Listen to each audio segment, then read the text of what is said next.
prepare any presentation for today, but I brought some books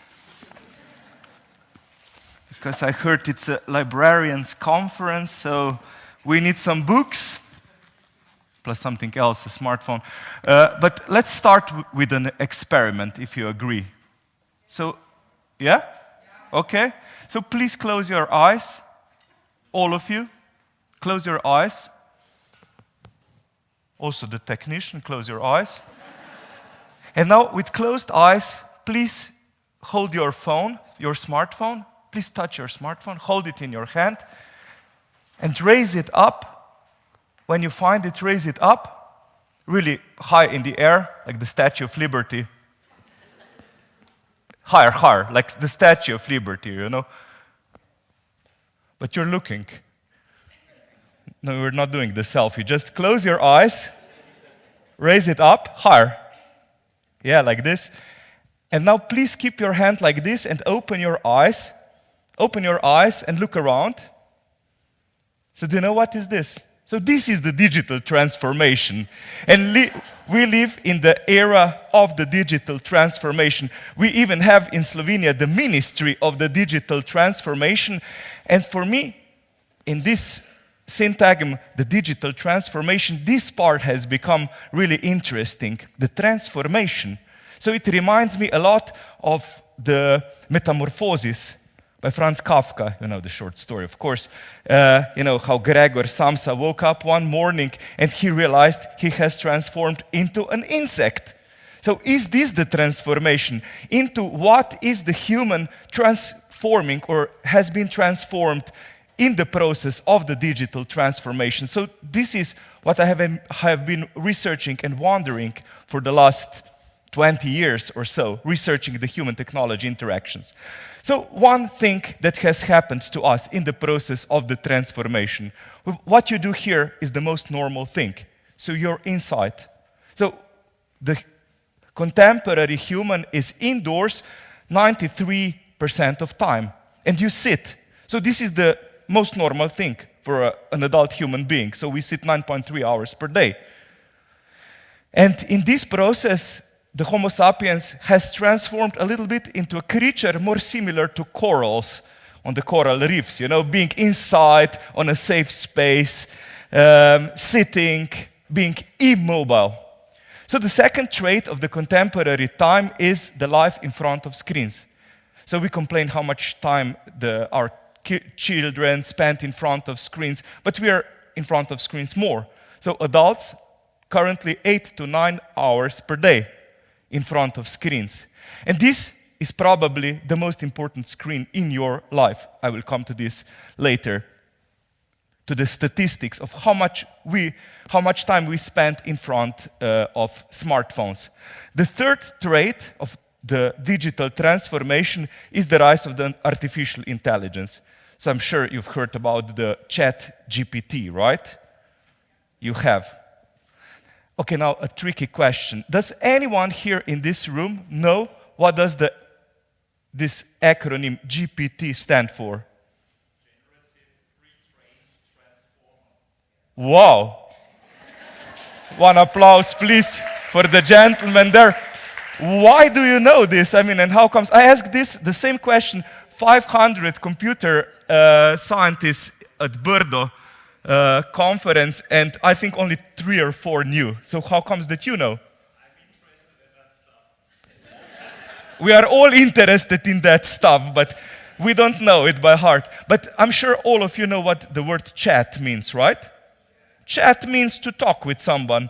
And we have started to use this tool, which is called ChatGPT, to chat in our everyday life. Not just to ask questions, but to chat about something. I mean, we used to chat with our friends, with, I don't know, a priest, a psychotherapist, and now you have an opportunity to chat with a digital tool called ChatGPT. And not only chat, I mean, we have started to fall in love with the technology itself. For example, it reminds me a little bit of this movie, maybe you saw it, Her, where the main character falls in love with a voice of the operating system of a computer, Scarlett Johansson's voice. And I think something similar has happened to us, or has happened to some of us. For example, my wife, she likes to chat with ChatGPT, and then because she also prepares some project proposals and so on, and he gave her some really good answers to some questions. And you know what she answered or said to ChatGPT? I love you. She wrote the word I love you in ChatGPT. So I don't call it ChatGPT, I call it CheatGPT from that time. And the technologies itself, so the smartphone, have really demarcated our life. So as said, most probably this was the first thing that you touched in the morning and the last thing that you will leave next to the bed. And we have started to complain about our kids, how much time they spent in front of smartphones and so on. But we are actually here more problematic generation. We here in this room. Of course, yes, there are some big trends on the rise that show that something is going on with the younger generation, with those in primary, secondary schools who are unable to focus on their friends, on the books. They're unable to read. And for example, almost 50% of teenagers claim that they feel pressured by the push notifications, you know, when they receive something, they feel big pressure. And 2/3 approximately of teachers say that children are disturbed by smartphones in schools. And 52% of teenagers say that they often sit one next to another, look at their smartphones, and they don't talk to one another. They communicate through phones. And when we think about this, what does it lead to? There are a couple of trends presented in the book The Anxious Generation by Jonathan Haidt. I don't know if you've read it. It was published this year, which are really worrying. What happens with the young ones? So, for example, anxiety is really on the rise in the last 20 years. And when does the curve go up? Between the years 2010 and 2015, it goes really quickly up. Another trend is depression among the young ones, particularly in girls. So anxiety and depression go up quicker among girls. Then self-harm goes really quickly up, and suicides go really quickly up, particularly among boys. And so what has happened, and why does the curve go up like this? So between the years 2010 and 2015. So the answer is quite simple, according to Haidt. So we gave children the smartphones because we believe that they're safer with smartphones in their hands. We can call them anytime, right? And I think we should stop asking questions like, what's going on with the younger generation? Why are they unable to read books? Why are they unable to focus? I mean, we should ask ourselves, what is going on with us? Why do we do this? Why do we act as if the smartphone doesn't do any negative to the child, and it has only positive effects in the process of the digital transformation? And particularly, we should ask about how we have changed. I mean, we all raised hands, right? And 87% of people, according to the latest statistics, touch the screen of their smartphone in the first hour after waking up. And 69% of people touch the smartphone in first 5 minutes after waking up. Now I know what you, there was a signal. To whom the bell tolls, yeah. So why do you do this? Why do we do this in the morning? Because we have an alarm clock on the smartphone, right?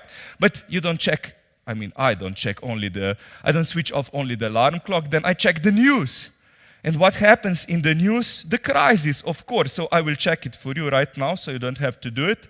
What's going on in Slovenia? I go to the RTV Slovenia portal, news portal usually, and to see,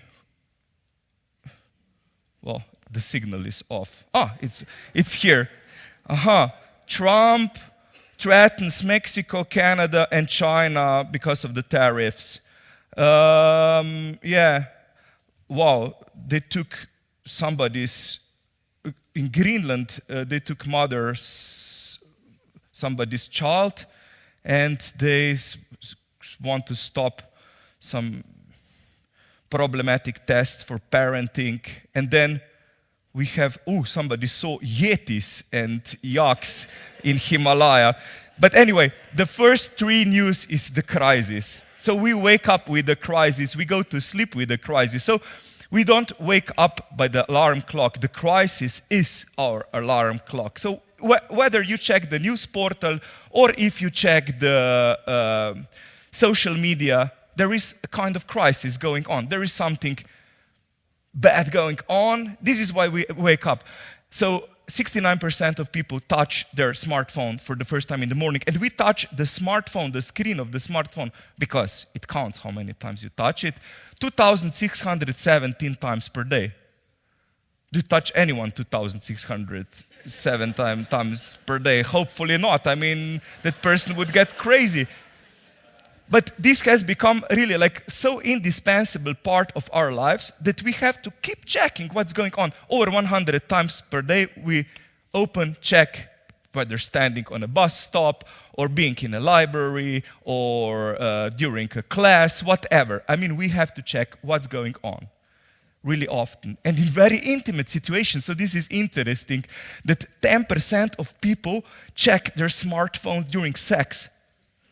And 20% of those between the age 18 and 34. So during sex, during a very intimate situation. But why? I mean, then I researched this a little bit. Why?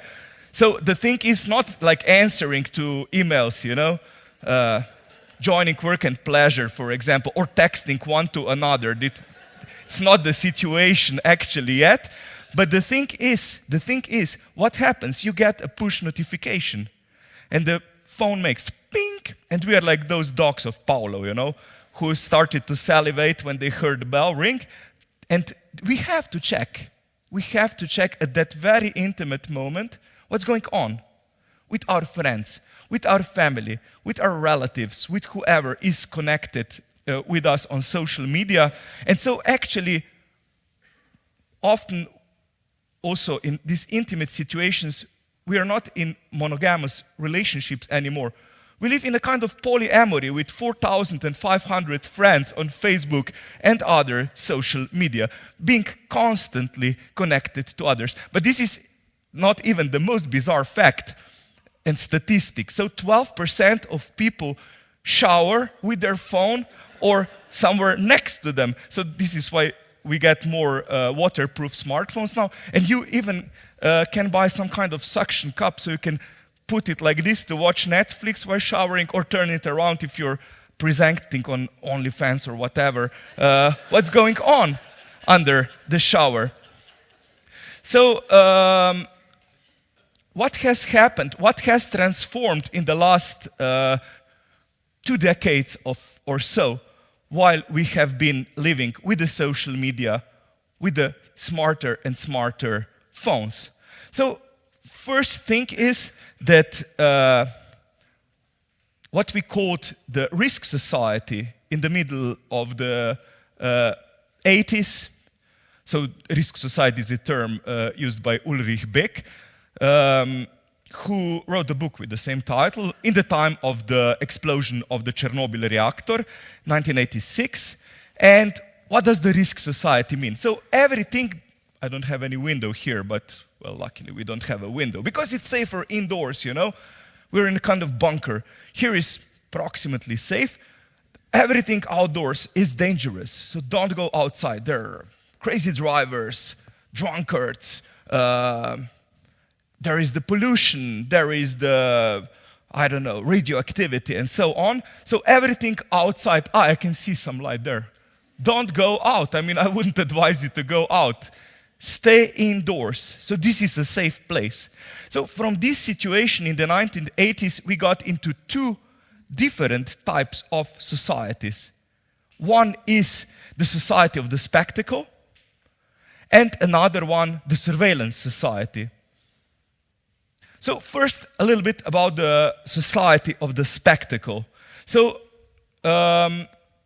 it started around the early 2000s, and the official beginning was in 2006. I will tell you later why. But in 2002, we got something really important. And this is why we're also unable to focus on the books. Why? Because I'm the most important person in the world, and it's the me time. I call it ego sin. So I have become the most important person in the world. And you for yourself, but I mean, I for myself. So how did it happen? Maybe you had maybe Nokia. Was your first phone Nokia? Yeah? You had a Nokia. And many of you too, I'm sure, in the room. And you remember your first Nokia. It didn't have any camera, right? So maybe later you got a phone, a smartphone, which had a back camera. And in 2002, something really important happened. So we got first phones with the front camera. So you were able to take a picture of yourself. So it was called Sony Ericsson Z1010, the first smartphone.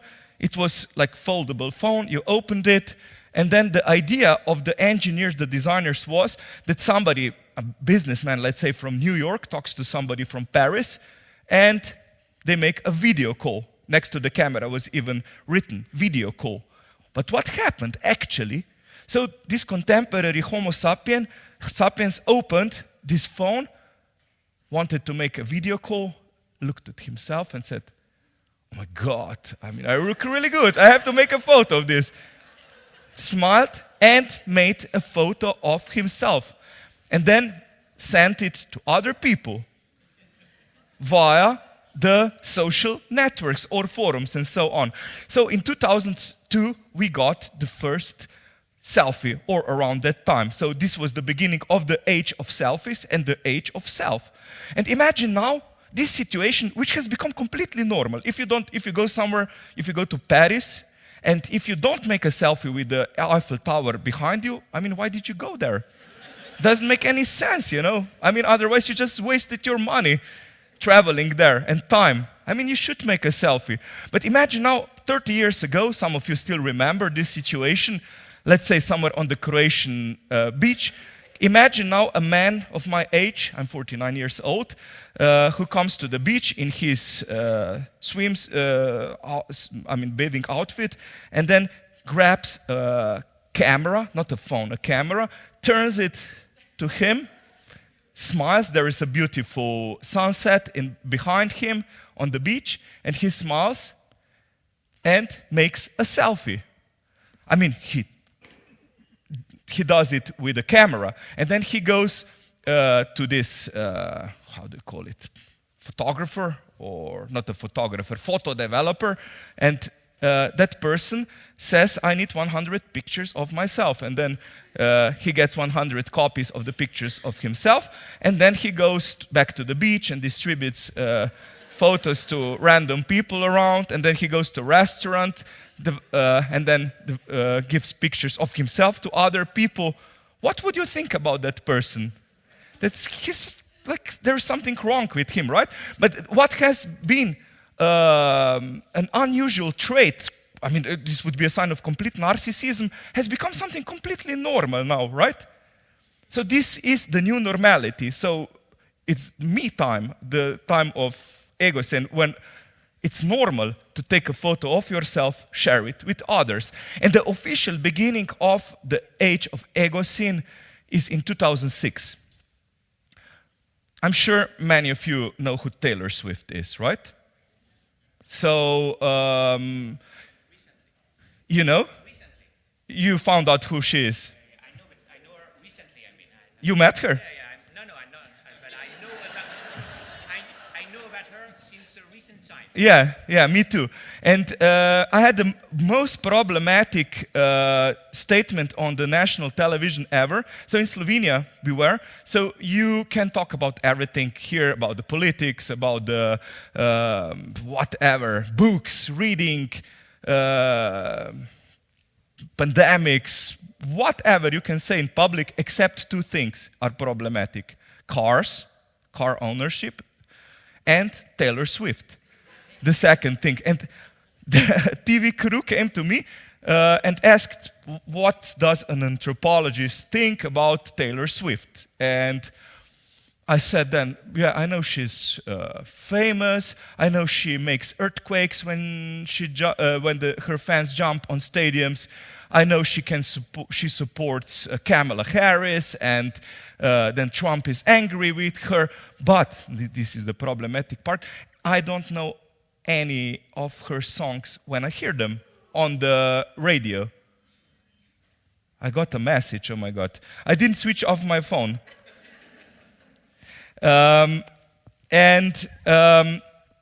Then this was presented on TV, and then I got really plenty of emails, messages by messenger, and so on. What? Are you insane? How can you talk like this? I mean, you should know Taylor Swift's song by heart. And even my neighbor, who just texted me, by the way, not about Taylor Swift, she called me because she was really angry with me because a friend of hers told her what I said on the national TV and said, now you will come down to my apartment and listen to 3 songs of Taylor Swift and you will say what you felt. And then I sat like this, and she was listening to the Taylor Swift song, and she was observing me like a hawk. And then sat at the end after 3 songs of 15 minutes passed, and have you felt anything? I said, yeah, I just went home. I felt I made a major mistake. But there is no moral of this story. The point is that Taylor Swift was and is actually the person of the year 2023, and she was on the cover of the Time magazine. So Taylor Swift 2023, Volodymyr Zelensky 2022, and before them Adolf Hitler, Donald Trump, who else, Barack Obama, and so on. Many important people who changed the track of the history. And 23, Taylor Swift. And you know who was on the cover of the Time magazine in 2006? It's you again. You're ruining the whole speech. How do you know? I remember. Really? He was on the cover of the Time magazine. And me. Yeah, so the cover of the Time magazine looked like that, so that you can have a look in the mirror, which was also the screen of a computer, looking like YouTube, and there was just one word, you, person of the year. And under you control the information age. Welcome to your world. So 2006, the official beginning of the time of Egocene. So this is one trait of the Egocene, so the society of the spectacle, where I have become the most important actor of the reality show, which is called my life. Another stream of this transformation, the digital transformation, which has changed our lives, is the surveillance society. So what has also happened? So now we have an ability, because we have smartphones and we give them to our children, to track them constantly. So you give a smartphone to your child when he or she is old enough. And in Slovenia, we even have a rule and the law that you should take your children to school by a certain age. I think when they are 8 years old, you don't have to take them to school anymore. But before you have. And I have 3 children. They're, according to the latest statistic, 18, 13, and 10 years old. And I took all of them to school. I don't know how is it in your countries, but in Slovenia now it's a law. And how many times did your parents take you to school? Maybe once? Maybe the first day. They showed you where the school was. But what is most bizarre, we live next to school. We live next to school. We live 10 meters from the school. And then in the afternoon, the children ran around the school, but in the morning I had to take them there to school. There is no road in between, nothing. And when they are 8 years old or older, we the parents give them devices to track them constantly so they don't go alone to school, even when they're 8 years old. Because you can give them bracelets, smartwatches, and of course smartphones, so you can track them directly on your smartphone through Family Tracker and other devices. You can check on the screen of your smartphone where the child is. Not only your child, also your spouse, your husband, for example, if he went really home directly from work or not. You can set up the digital fence, digital electric fence, either for your child or your spouse. So if the person, the child or the husband, goes out of this safe zone, 500 meters from your home, you get immediately a push notification, like ping, and then, oh my God, you check the phone, you call him, Marco, where are you? No, you actually don't say, where are you? Because you see on the screen, what are you doing there? Come home immediately. And so this is the second trait of the contemporary time, of the time of the digital transformation.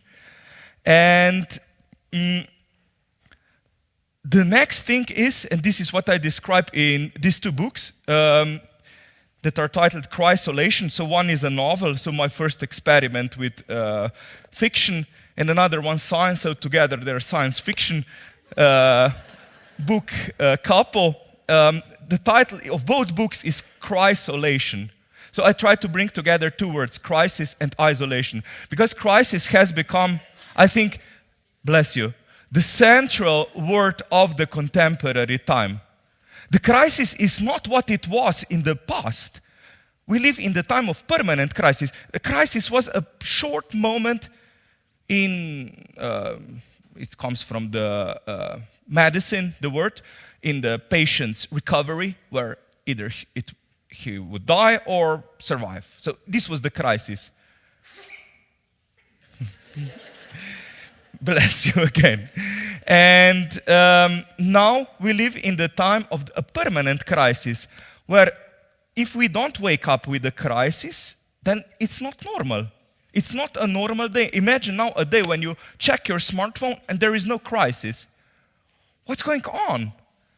And I think we need the crisis. We have started to need the crisis. I also talk with the journalists, with the media. So why is there always a crisis on as a first news? And they say, look, people want it. People need it. If there is no crisis, they will not read it. They will go to other media. And at the same time, we have become more isolated. Because if you're constantly in crisis, you don't want to meet other people, right? In this kind of moment when you're together or drinking coffee or drinking wine yesterday, so you don't feel the crisis. You are in the biggest crisis when you are alone in the front of screen. And this has become the most normal situation in our life, being in front of screens, being in the constant crisis. And the big question for me, a big question for you, how do we get out of this permanent crisis, of this new transformation of the humanity? And I think you have a big role here. I will tell you why. You, the librarians, have a big role here. So first of all, what I think is the solution to the permanent crisis is what I call the analog transformation. I don't think the future should be only digital. I think we need the analog things. And the analog things are coming back, actually, big time.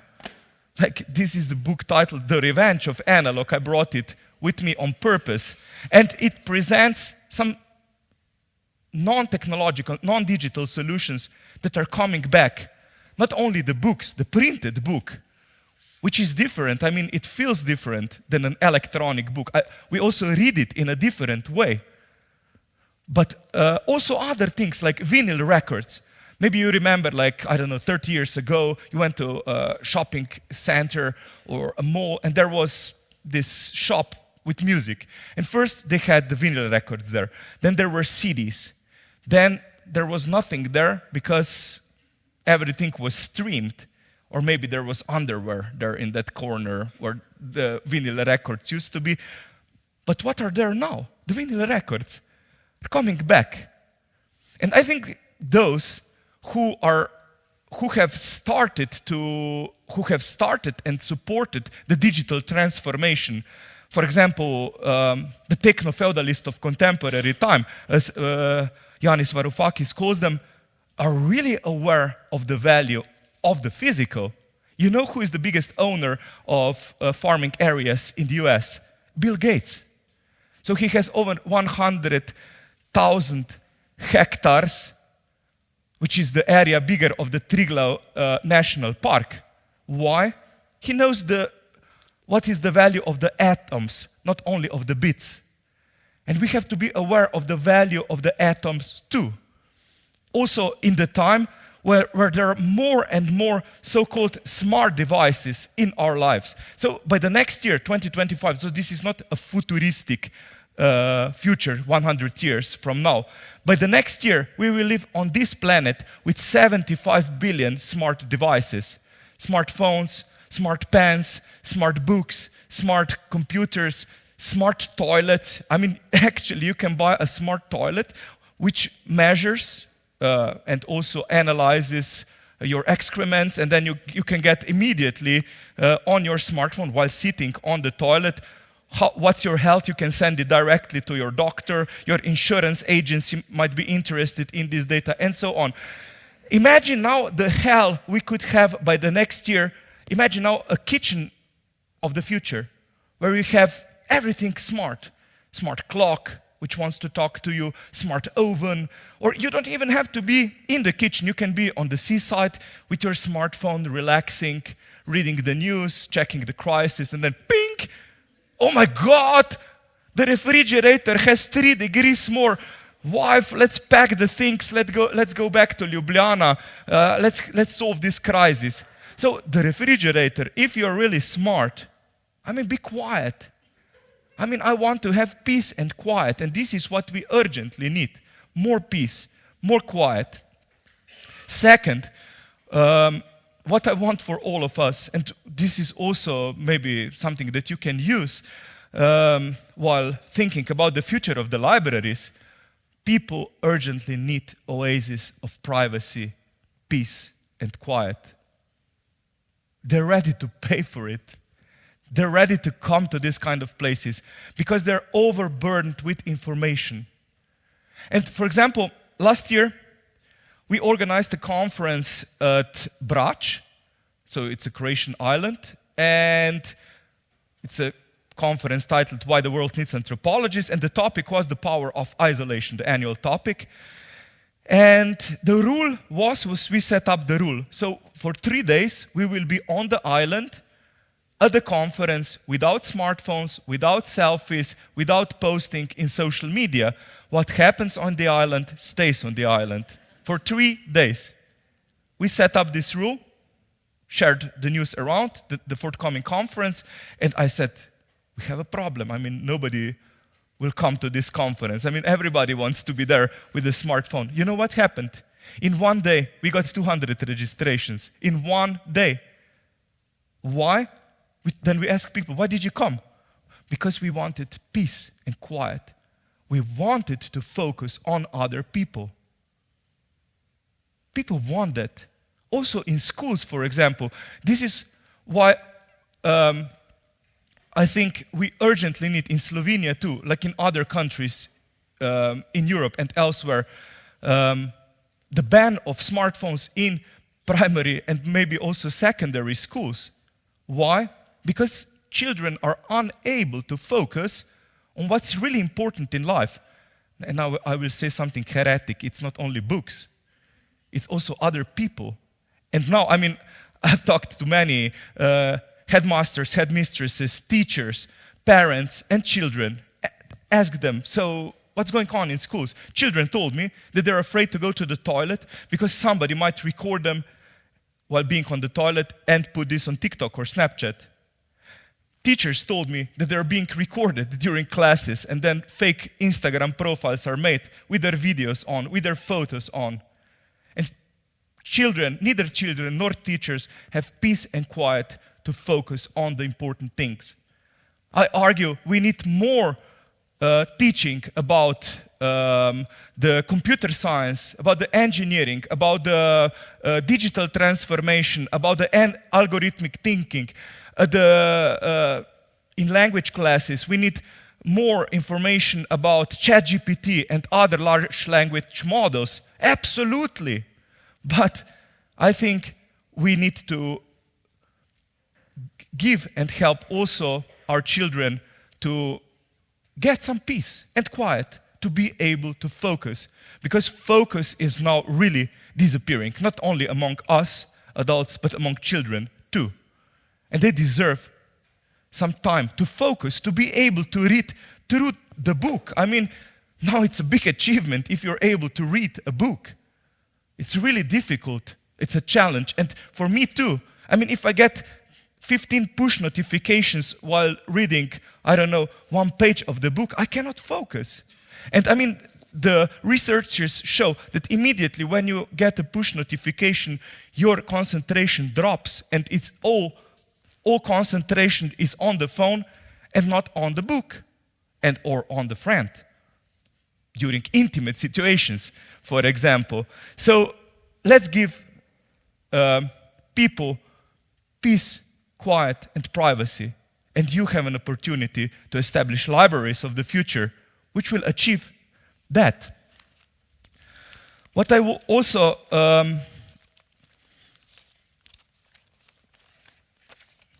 wanted to add is that we should think about the basics of Homo sapiens. I'm an anthropologist, and our brains are more or less the same as they were 40,000 years ago, for example. We haven't significantly evolved as a species, but the world has around us. And we have to be aware that the things that were important for us in the past are still important for us in the contemporary time. For example, why are we happy? It's a really tricky question. Why are you happy? When are you happy? Why are you satisfied?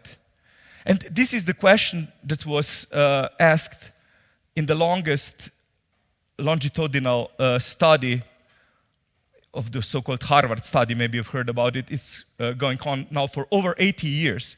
And they keep asking the same question.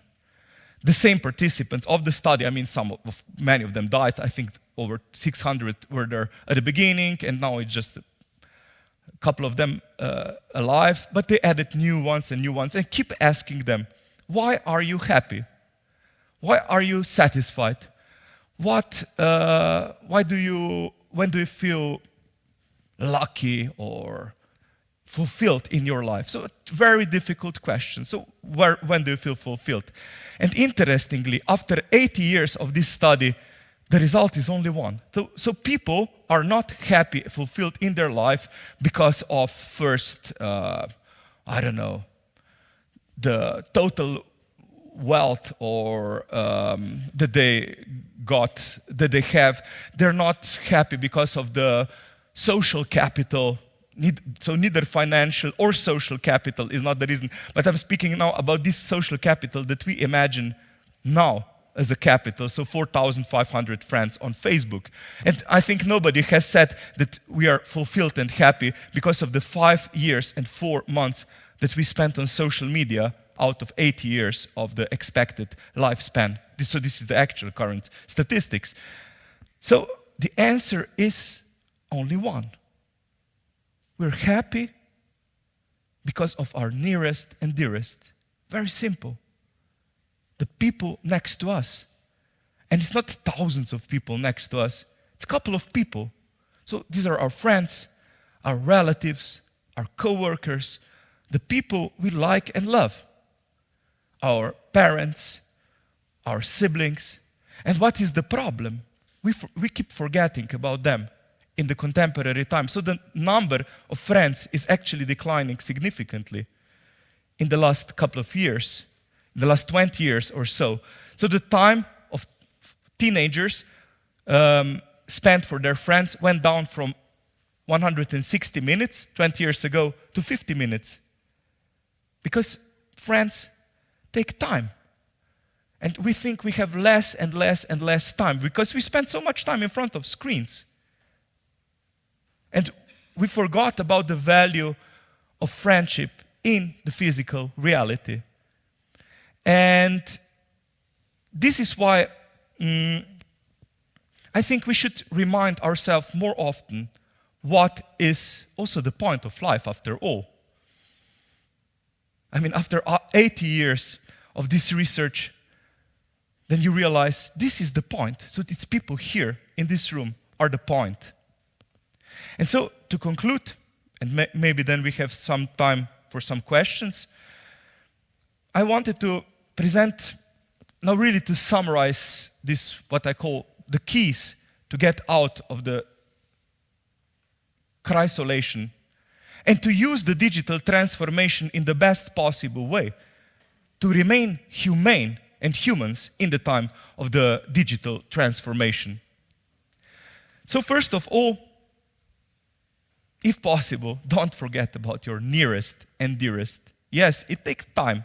It takes effort to call a friend, to call your parents, to visit them, of course. But this is what makes us happy. And this is what it will make us happy also in a more digitized future. So don't forget about them. Keep them in your heart, in your mind. Second, I mean, I'm not a Luddite, totally not. I mean, I don't advise you to destroy your smartphones, throw away your computers, delete all the social media. My God, no. I mean, or I don't know, take off your clothes, run to the forest, hug trees. I mean, you can do all of that, but please, I mean, carefully, because somebody might record you and then you will be a TikTok celebrity tomorrow. But what I suggest and advise is that you delete the redundancies. I mean, we live in too many parallel worlds at the same time. At home, for example, so, I don't know, wife is on Facebook, father is on Twitter, now X, children, one is on Instagram, another one on TikTok, the third one on Snapchat. So we live in parallel realities. And each of us lives in parallel realities. I mean, I'm saying this not because, again, I'm not a Luddite. On the contrary, I'm an infoholic. And I have tested all the digital drugs to be able also to talk to you about them. All the digital drugs except one. So I tried all social media, Facebook, Twitter, LinkedIn, TikTok, Snapchat, except one, which is called Poop Map, so it's the newest one. Ask your children, so they label where they went to the toilet for the last time. I haven't tried that one yet, and I got rid of one of them, and I mean, I feel really better after committing a digital suicide. I deleted my Twitter profile 2 years ago on the St. Martin's Day in the morning without any hangover. Honestly, I just felt it's too much. I mean, I couldn't handle it anymore because I realized what happened to the society and to me, to the society. This is what Gregory Bates, an anthropologist, called a schismogenesis. So we started to be leftinians and rightinians, Slevenci and Zdesnenci. So politically, completely on the opposite poles. It's unable to be in the middle ground. Then I realized also what happened to me personally. I started to tweet in face-to-face interaction with people. With my wife, I started to communicate with her in 280 characters. And also with the media, of course, because they need a tweet. They have 30 seconds, so you have time only to say one tweet. And then I said, look, enough of this. Wanted to delete the profile, but they didn't let me out. So it's like a secret sect. You know, it's easy to get in, but it's very difficult to get out. So how are we with the time? Yeah? How many? 5 minutes, okay. Just to know.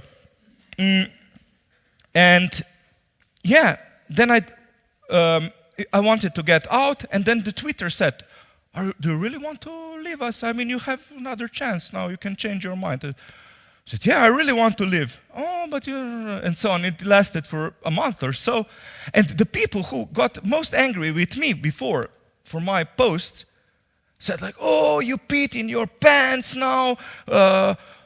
You don't want to talk to us anymore. Come on, we just started this. I mean, they keep saying like, delete your profile, delete your profile. And then I did, and it was not okay. And then finally, I committed the suicide. And from that time on, I feel better. This is the paradox, you know? We think we need so much online social networks, but they really suck out our time. And the data, of course, which is the gold of the contemporary time. So, please motivate others to switch off. So you have the opportunity, as the librarians, switch off your phones and help them switch off their phones. Have time to focus on the books. I mean, and you need time for that too, not only for your friends, but for the books. So this is the third biggest love in my life, I can say this honestly, after my wife and my children, is the book. And if you love somebody or someone or something, you need time and help them. Take care of your head, fourth. Why? Because your head is perhaps the last oasis of the positive isolation, which is called solitude. And it's not obvious to have it anymore, you know, because also the private companies want to get into our heads. For example, I don't know if you heard about one headband called Halo, designed by a company called Prophetic, which is financially supported by Elon Musk's Neuralink. And so what do they promise us? So when you wake up with this headband in the morning, you will be able to check what are your dreams like. What did you dream about? And they also claim that you will be able to work during sleep. So it will not be 8 useless hours anymore. So you just put your headband on and then you can work. Use your processor also during night. And I think, because the companies are so interested in our heads, I think we should keep our thoughts, our dreams for ourselves. And read books, not just distribute books, not just give it to others. Of course you know what's the value of the book. Because I think this is the last portal actually to what should be genuinely called the virtual reality. We used to call the digital reality the virtual reality, but what is on the screen has become hyper real. What is on the screen is more real than what is going on in the physical reality. But the book opens the portal to the virtual reality, to dreams, to wishes, to something that is constructed only in your head. And finally, the final experiment. So we started with an experiment and we will conclude with one, if you agree. Yeah? Okay. So I kindly ask you to have a look to the person next to you, but one side and another, okay? On both sides. And take 1 second or 2 seconds for each person. If you don't have anyone here, you can have a look at him, of course. If you're on the side, please have a look at 2 people.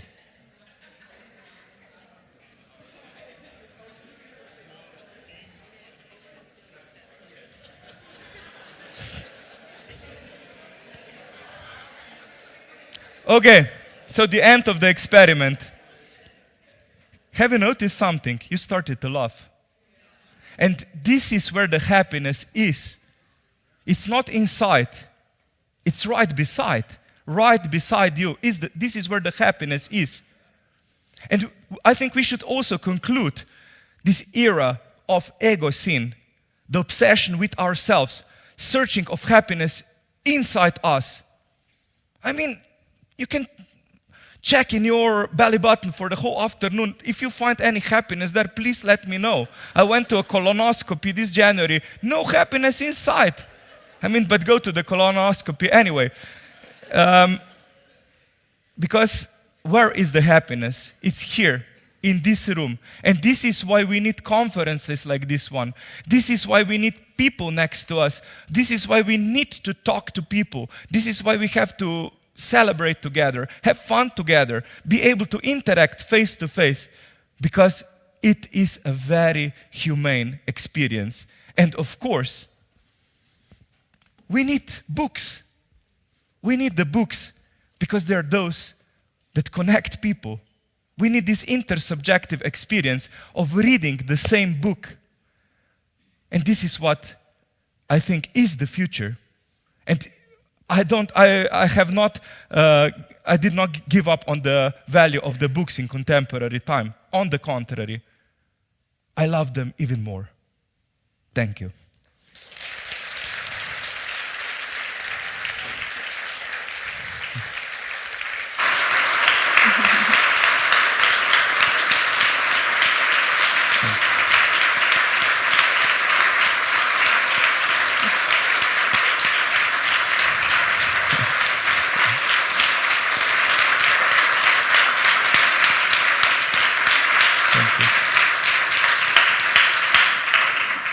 Thank you, Dr. Podjed, for a very interesting and inspiring lecture. Are there maybe some questions for Dr. Podjed? Yes. Just wait for the microphone, please. Can you pass, please? Yes. Hi, thank you for an inspiring talk. My name is Sophie Wenström. I come from Stockholm University. And I have a question for you. I studied human-computer interaction in the early 2000s. It's really cool. We were preaching about how can you talk to other people, so kind of the opposite that you did now.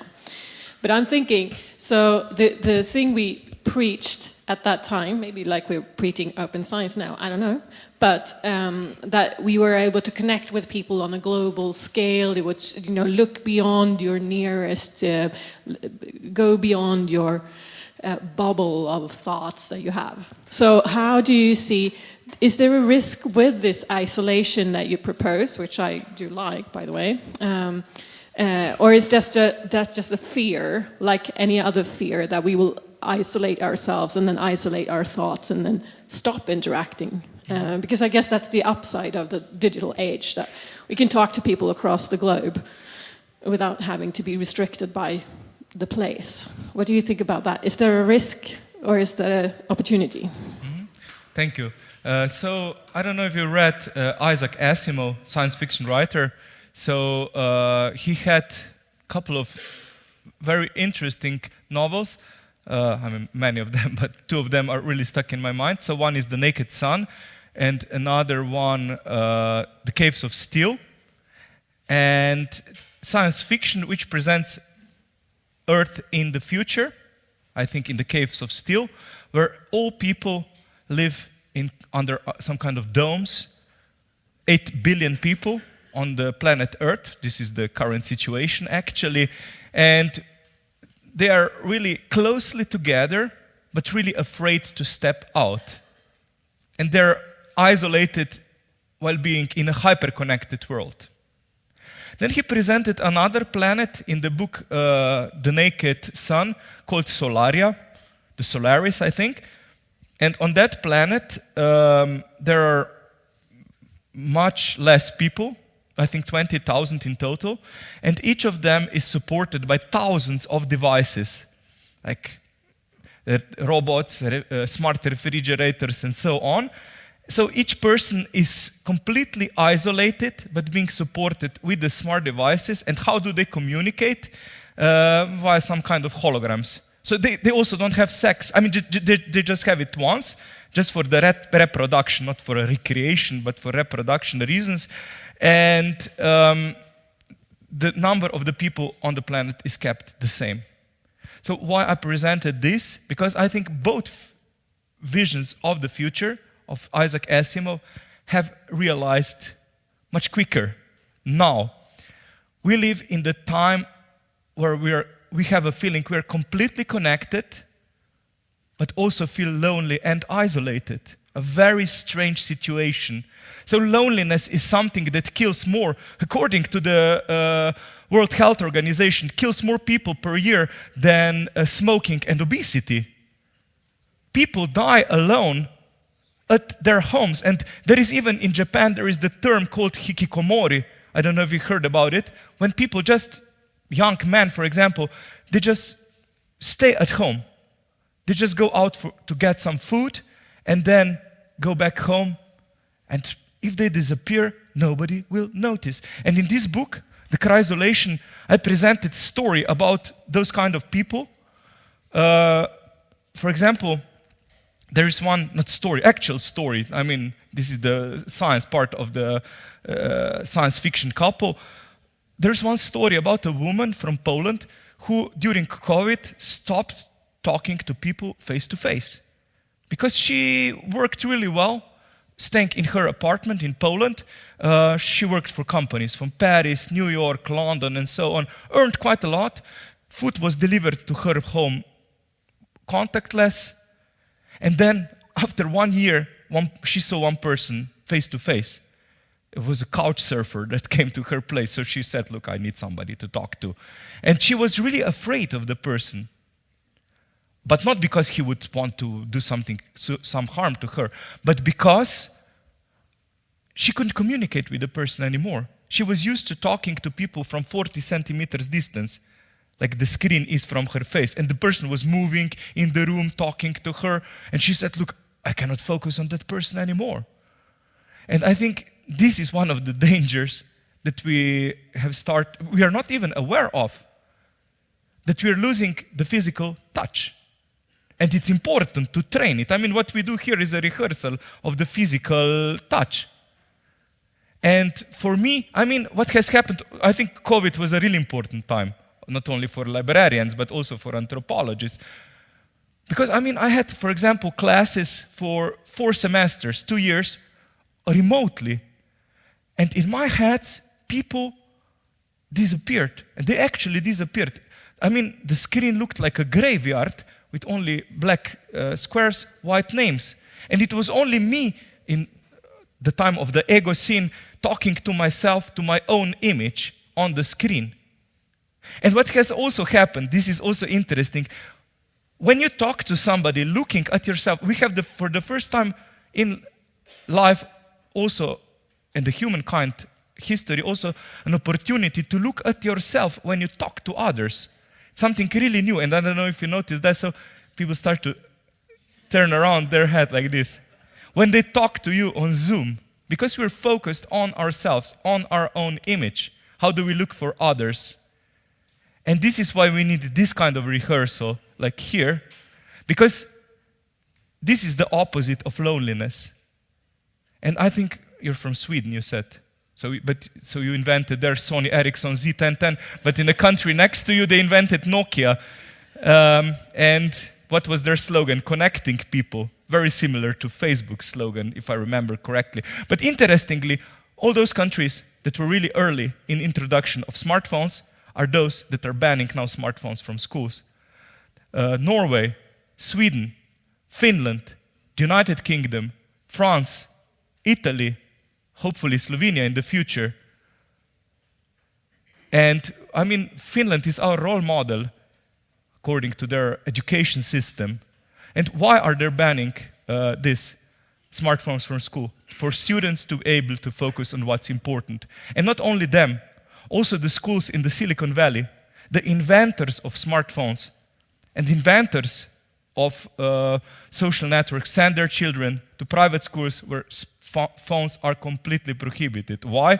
Well, they know why. I mean, it's like a drug dealer not giving like 5 grams of cocaine to the son and saying like 1 line in the morning, 1 line in the afternoon, 1 line in the evening. Like use it wisely. So they know why. They know what's the value of the physical contact, of the books, real books, and of writing by hand and so on. So we have to learn these kind of things. Maybe I went a bit astray, but it's okay. Hope I answered a little bit your question. Maybe later during the break. Thank you, Dr. Podjed.